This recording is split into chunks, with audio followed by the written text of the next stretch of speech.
Hey everybody, thanks so much for joining today. We are talking about workers' compensation lawsuits or just claims, what this looks like, how you can get paid for your injury at work. But before we get to that, make sure to hit that subscribe button, follow along where I will make sure that your future injury case is protected. So, work comp. This is an interesting area of the law.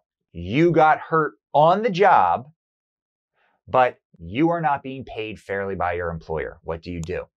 First, in most states, you must go see your in-network workers' compensation doctor. If you do not go see them up front, you may waive your right at your workers' compensation claim. The best thing to do if you get hurt on the job, contact an injury lawyer who does that kind of work immediately because they'll guide you to make sure, even if you don't have a case right now against your employer for denying you benefits, that they set it up so that you do have a case if you do get denied benefits. You don't want to be put in a position where you do something wrong, you get denied benefits, and you don't have a case. So have a completely risk-free conversation with a workers' compensation lawyer to make sure that you're going about your specific situation the right way. If you do not go about it the right way, you may be leaving a lot of money on the table, and you also may not get the benefits you deserve. So just contact a lawyer who knows this area early on in your situation if you did get hurt on the job, because they'll make sure that you set your claim up the right way. A workers' compensation case is basically this. You were hurt on the job and you do not get paid the benefits that you are entitled to under your workers' compensation insurance policy.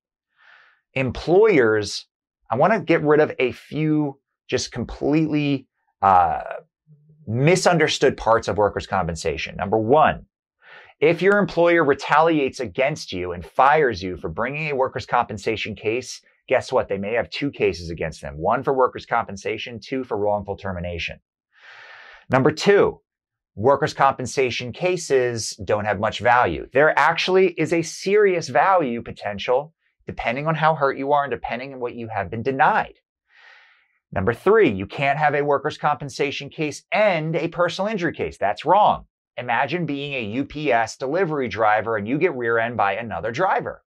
You both have a case for workers' compensation and a case against that other driver. So you might need both a personal injury lawyer and a workers' compensation lawyer.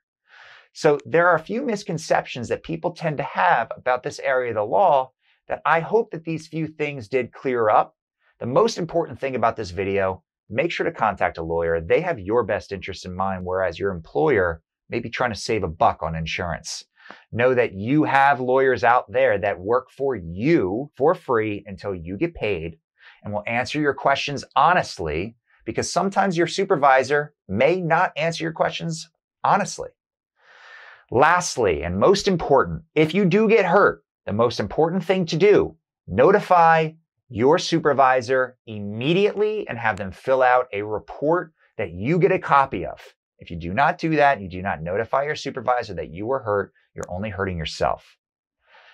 Thanks so much for joining today. Make sure to hit that subscribe button, follow along where I will make sure that your future injury case is protected. Thanks so much.